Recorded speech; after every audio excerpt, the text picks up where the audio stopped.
Morning students. कल ma'am ने आपको आपकी भाषा माधुरी बुक का पार्ट 8 किस्से कहावतों की दुनिया के बारे में बताया था। आज मैम आपको उसके आगे का पार्ट पढ़ाएंगे। इसमें मैम ने आपको क्या बताया था कि कैसे कहावतें बनती हैं, और इसमें 2 कहावतों के बनने के बारे में मैम आपको बता रहे थे। इसमें एक कहावत क्या थी कि उल्टा चोर कोतवाल को डांटे। अब इसमें क्या हुआ था कि एक चोर जो है एक राजा के महल में रोज चोरी करने के लिए जाता था, और इस बार नगर कोतवाल ने उसको पकड़ लिया था और उसको राजा के सामने उपस्थित कर दिया था। और उन्होंने उस नगर कोतवाल ने राजा को कहा कि इस चोर को कड़ी से कड़ी सजा मिलनी चाहिए। अब मैम आपको इसके आगे के बारे में बताएंगे। मगर यह क्या, चोर तो कोतवाल के ही पीछे पड़ गया। डपट कर बोला, कैसे कोतवाल हो तुम?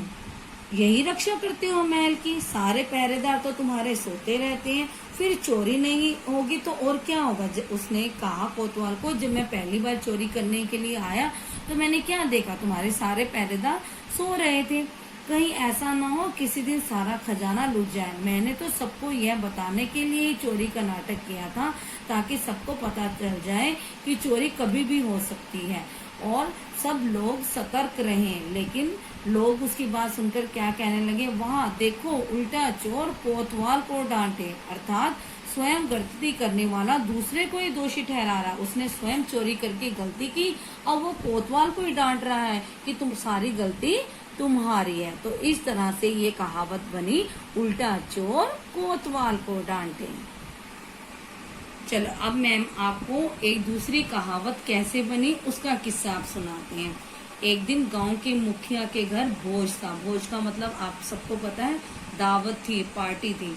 लोगों ने खाने की बहुत बड़ाई की। बड़ाई का अर्थ होता है प्रशंसा की। सबको खाना बहुत पसंद आया, और सबसे ज्यादा उनको क्या पसंद आई? खीर। उस खीर की सभी ने तारीफ की। कितनी मजेदार खीर थी, बिल्कुल रबड़ी जैसी। खाते खाते मन ही नहीं अघाता था। अघाता का मन नहीं, अघाता का मतलब है कि मन नहीं भरता था। उसी गांव में एक भिखारी था, माधो।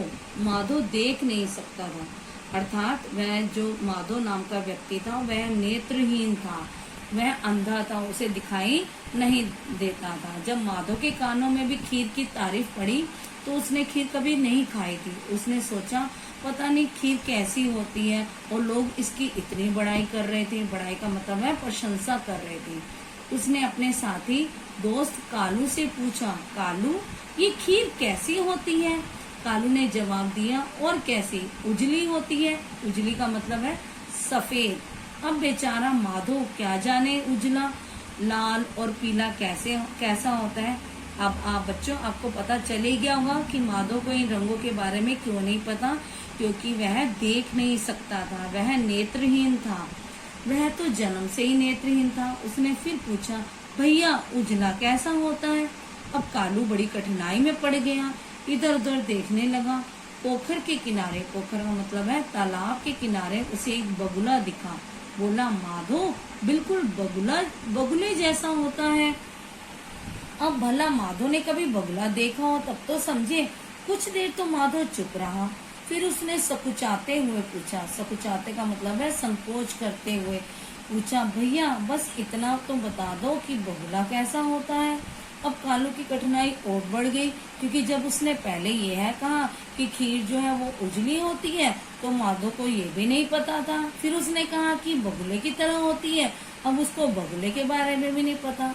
अब कालू को बहुत कठिनाई हो गई, उसकी समझ में ही नहीं आ रहा था कि वह उसे समझाए तो कैसे समझाए कि खीर कैसे होती है। उसे एक तरकीब सूझी। तरकीब का मतलब है, आपने ये सब फैलती चपने में पढ़ाया ना, सुकंदी को भी एक तरकीब सूझी थी ना। तरकीब का मतलब है उपाय सूझा। उसने अपनी बाहों को कोहनी पर से मोड़ा, फिर हथेली पर से थोड़ा मोड़ा, माधो का हाथ पकड़ा, फिर उसे अपना हाथ टटोलने को कहा।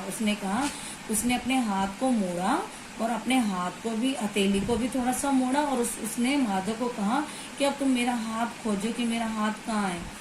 जब कालू के मुड़े हुए हाथ को माधो ने टटोला, फिर गहरी सांस ली, निराश होकर बोला, धत तेरे की, खीर तो बड़ी टेढ़ी होती है, इसे खाना आसान नहीं होगा। क्योंकि उसने हाथ को देखा था ना, तो बस उसी बात से यह मुहावरा बन गया टेढ़ी खीर। टेढ़ी खीर का मतलब है बहुत कठिन, बहुत मुश्किल काम, क्योंकि माधव ने को हाथ को टटोलने में बहुत कठिनाई हुई थी, इसलिए उसने कहा टेढ़ी खीर, यह खीर तो टेढ़ी है। तो आप सबने दो कहावतों के बारे में सुना कि ये दो कहावतें कैसे बनी। पहली कहावत कौन सी? उल्टा चोर कोतवाल को डांटे, कि स्वयं का दोष होते हुए भी दूसरों को दोषी बताना। और दूसरा मुहावरा टेढ़ी खीर, अर्थात कठिन कार्य, बहुत मुश्किल काम।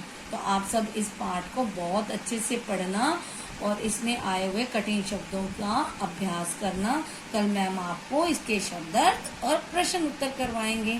धन्यवाद।